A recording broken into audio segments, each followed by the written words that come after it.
नमस्कार. मी ज्ञानेश्वर शंकरपाळ पाटील, नाशिक. लाईव्ह येण्याचं कारण,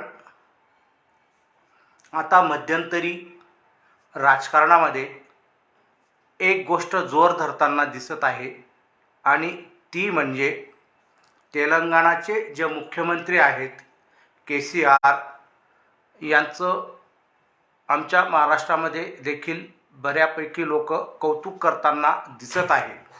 हरकत नाही, कौतुक केलंच पाहिजे. जर एखाद्या नेत्याने चांगलं काम केलं तर त्याचं कौतुक हे झालंच पाहिजे. तरच तो मोटिवेट होऊन अजून चांगल्या प्रकारचं काम भविष्यात त्यांच्या हातातून घडू शकतं. त्यासाठी मोटिवेट करणं अतिशय गरजेचं आहे. परंतु यापूर्वी आमच्या महाराष्ट्र राज्यामध्ये आमचं दैवत, माझं दैवत आदरणीय शरदचंद्रजी पवार साहेब यांच्या कार्यकाळात महाराष्ट्राची जी प्रगती झाली, महाराष्ट्राचीच नव्हे तर देशाच्या प्रगतीत आदरणीय शरदचंद्रजी पवार साहेबांचा खूप मोठा मोलाचा वाटा आहे. हे सत्य नाकारून चालणार नाही.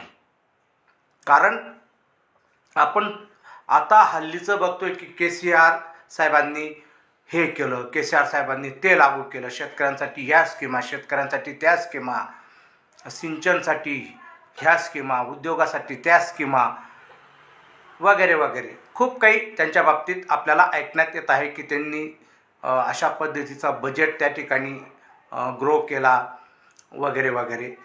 तर मला या ठिकाणी आपल्याला सांगावंसं वाटतं की हे तर आमच्या पूर्वी आदरणीय शरदचंद्रजी पवार साहेबांनी ते मुख्यमंत्री असताना व नसताना बऱ्यापैकी या राज्यामध्ये रोजगारची निर्मिती केली. परंतु आमच्या राज्याचं हे दुर्दैव आहे की आम्ही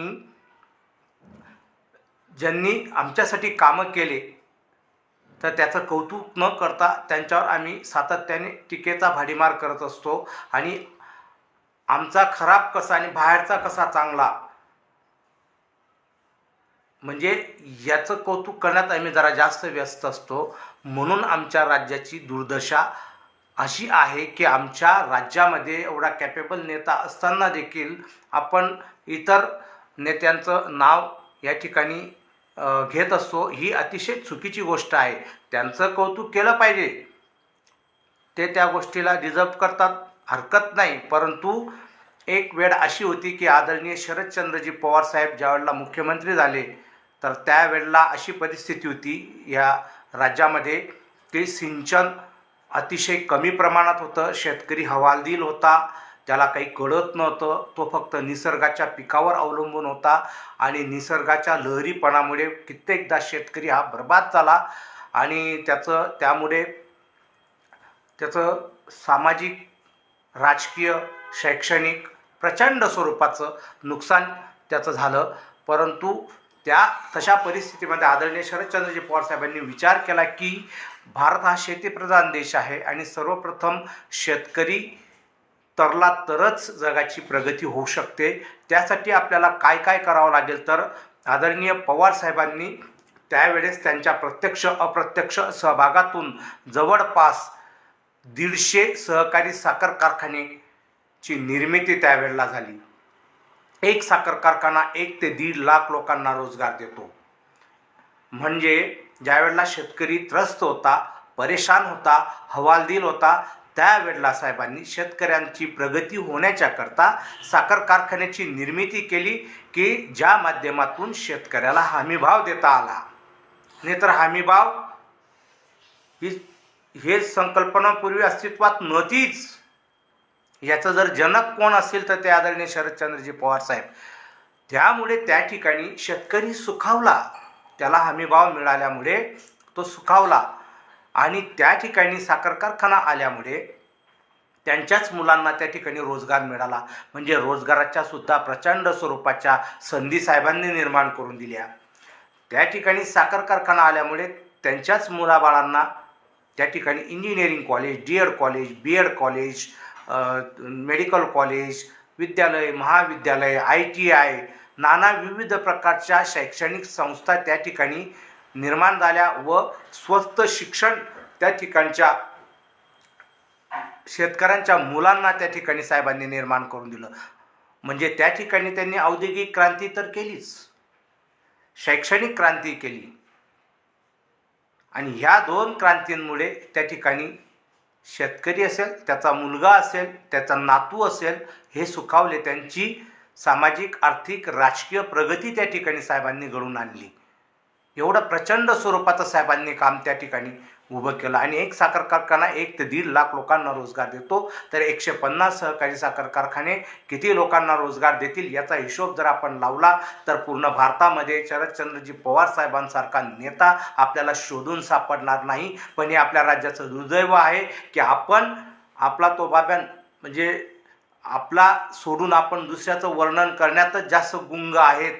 अशी परिस्थिती आपल्या राज्यातील लोकांची असल्यामुळे आपलं राज्य हे अधोगतीला जाईल का काय भविष्यात, अशी शंका मनामध्ये निर्माण होते. साहेब तेवढ्यावरच थांबले नाहीत.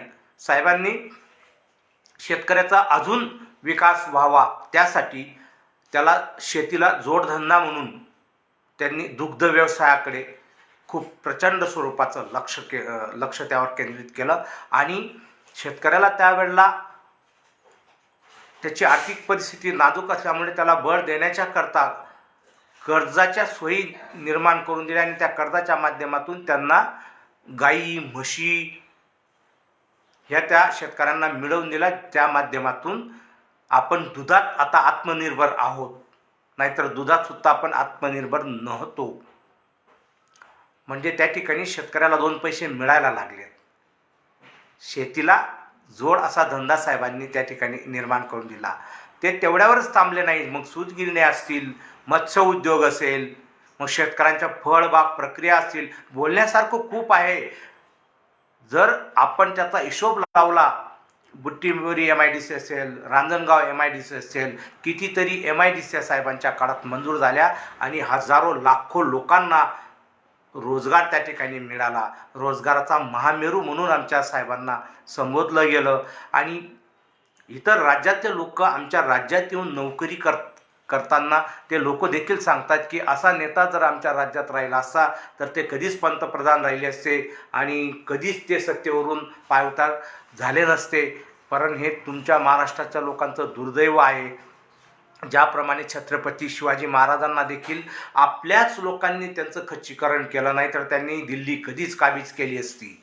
परंतु आपल्याच लोकांनी त्याचं खच्चीकरण करत गेल्यामुळे ते दिल्लीपर्यंत पोचू शकले नाहीत. एवढी प्रतिभा, गुणवत्ता असताना देखील राजांना त्या पदापर्यंत किंवा दिल्लीपर्यंत पोचता आलं नाही. त्याचं शल्य त्यांना तर नक्कीच बोचतच असेल. परंतु याला कारणीभूत आपण लोकसुद्धा आहोत, हे कुठंतरी आपण मान्य केलं पाहिजे असं मला या ठिकाणी सांगावंसं वाटतं. त्यामुळे KCR हे चांगले आहेतच, परंतु आदरणीय शरदचंद्रजी पवार साहेबांनी जे कार्य केलं आहे ती प्रत्येकाने, आता मी तर या ठिकाणी या व्हिडिओच्या माध्यमातून आपणा सगळ्यांना विनंती करतो की आपण जे राष्ट्रवादीचे एकनिष्ठ कार्यकर्ते आहेत, आदरणीय पवार साहेबांनी काय काय काम केलेलं आहे त्याचे छोटे छोटे व्हिडिओ आपण या ठिकाणी बनवून आज प्रसार आणि प्रचार करा. जनजागृती होणे गरजेचे आहे. कारण आपण आपल्या साहेबांनी मार्केटिंग केली नसल्यामुळे आज एवढा हिरा प्रचंड स्वरूपाचा म्हणजे आदरणीय पवार साहेब हे उजेडात जास्त प्रमाणात येऊ शकले नाही. त्याचं कारण आपण देखील कुठेतरी कमी पडलो कार्यकर्त्यांनी. या ठिकाणी मला सांगावंसं वाटतं की आपण आपलं एवढं असताना आपण का बोलत नाहीत. आपल्याला आता हे बोलावं लागेल. आणि होईल काय, हा नेता येईल, तो नेता महाराष्ट्रात येईल, याचा फायदा दुसऱ्या पक्षाला होईल. लक्षात घ्या तुम्ही. कोण बाहेरचा नेता आमचा जर राज्यात आला तर व्यापारी म्हणून येतील आणि राज्यकर्ते बनतील. हे काही नवीन नाही आहे. जरी आमचे भारतीय आहेत तरी आमच्या राज्यात आहेत ना कॅपेबल नेते, त्यांना पाठबळ दिलं पाहिजे. आणि आदरणीय शरदचंद्रजी पवार साहेबांच्या पाठीमागे आपण आता उभं राहून साहेबांना पंतप्रधान पदासाठी आपण प्रयत्न महाराष्ट्रीयन प्रत्येक माणसाने आपण केला पाहिजे असं मला या व्हिडिओच्या माध्यमातून सांगावंसं वाटतं. आणि आमचे साहेब कधीच पंतप्रधान झाले असते जर आपण एक दिलाने, एक संघाने, एक विचाराने जर आपण त्यांच्या पाठीशी खंबीरपणाने उभं राहिलो असतो तर नक्कीच साहेब आज देशाचे पंतप्रधान असते आणि जर साहेब देशाचे पंतप्रधान झाले असते तर आज महाराष्ट्राचाच नव्हे तर भारताचा सर्वांगीण विकास होऊन आज आपला GDPची ग्रोथ प्रचंड स्वरूपाची असते. आणि शेतकरीच्या बाबतीत साहेबांनी ज्या स्कीमा राबवल्या असत्या, ज्याप्रमाणे एका वेळेस आपण तांदूळाच्या बाबतीत आत्मनिर्भर नव्हतो, तांदूळ आपल्याला आयात करावा लागत होता, त्या परिस्थितीमध्ये साहेबांनी विदेशात जाऊन त्या ठिकाणचं टेक्निक त्याचा स्टडी करून महाराष्ट्रामध्ये ती टेक्निक आणली आणि त्या ठिकाणी शेतकऱ्यांना त्या ठिकाणी बोलवून छोटे छोटे सेमिनारच्या माध्यमातून त्या ठिकाणी जनजागृती केली. त्यांना समजवण्यात आलं की कशा पद्धतीने याची लागवड केली गेली पाहिजे, कशा पद्धतीने आपलं पिकांची वाढ कशा पद्धतीने होईल व भरमसाठ प्रमाणात उत्पन्न आपल्याला कशा पद्धतीने घेता येईल यासाठी साहेबांनी जे शेतकीशी निगडीत जे अधिकारी होते आणि शेतकरी यांचा समन्वय साधून त्या माध्यमातून तांदळाचं प्रचंड स्वरूपाचं उत्पादन वाढवून एवढंच नव्हे तर विक्रमी उत्पादन त्यांनी वाढवलं आणि आज आपण तांदळाच्या बाबतीत आत्मनिर्भर आहोत. याचं संपूर्ण श्रेय आदरणीय शरदचंद्रजी पवार साहेबांना जातं. आणि यासाठी साहेबांचा गौरवसुद्धा त्यावेळेला माजी पंतप्रधान आदरणीय सिंग साहेब यांनी मनमोहन सिंग साहेब यांनी त्यांचं कौतुकसुद्धा केलं आणि त्यांना त्या ठिकाणी नावाजलंसुद्धा आणि त्यांना बक्षीससुद्धा अवॉर्डसुद्धा त्या ठिकाणी देण्यात आला.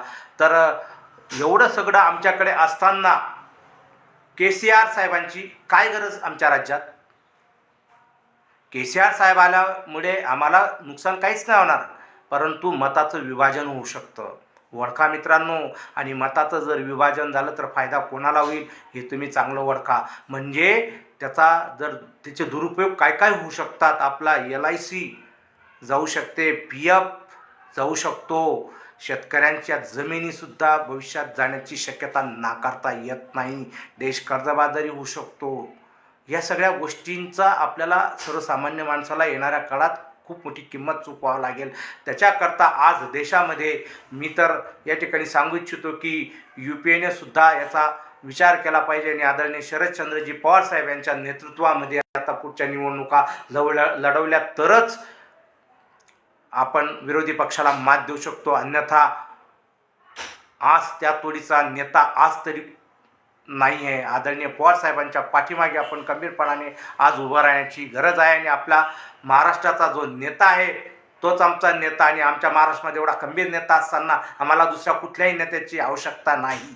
आम्ही त्यांचा आदर करतो, सन्मान जरूर करतो, आम्ही त्यांचा तिरस्कार करत नाही, पण आमच्या नेत्याचा जागा आम्ही दुसऱ्याला कोणाला देणार नाही. आणि पवारसाहेब हेच आमचे नेते, महाराष्ट्राचं दैवत. आदरणीय शरदचंद्रजी पवार साहेब यांनी महाराष्ट्रासाठी देशासाठी जे केलं आहे त्याचं मी शब्दात वर्णन करू शकत नाही. अतिशयोक्ती म्हणून नाही सांगत, ती वस्तुस्थिती. आपण चांगल्या प्रकारे अभ्यास करा, आपल्या सगळ्यांच्या लक्षात येईल. नुसता विरोध करायचा म्हणून विरोध करू नका. जे सत्य असेल तर ते स्वीकारा आणि ज्या गोष्टी चुकीच्या असतील तर त्याचा विरोध नक्कीच करा. त्याचं आम्ही समर्थन या ठिकाणी नक्की 100% करणार. परंतु यापुढे आम्ही आदरणीय शरदचंद्रजी पवार साहेबांना पंतप्रधान पदापर्यंत पोहोचवण्याच्या करता आम्ही पार गल्ली बोळात आम्ही आता जाऊन प्रचार करणार आणि येणाऱ्या काळात आमचा राष्ट्रवादीचा पंतप्रधान होणार अशी आमच्या मनामध्ये आम्हाला खात्री आहे. तर मित्रांनो, कळत नकळत काही चुकीचं बोललं गेलं असेल तर मी आपल्या सगळ्यांची क्षमा मागतो आणि इथंच थांबतो. जय हिंद, जय महाराष्ट्र, जय जिजाऊ, जय शिवराय, जय राष्ट्रवादी.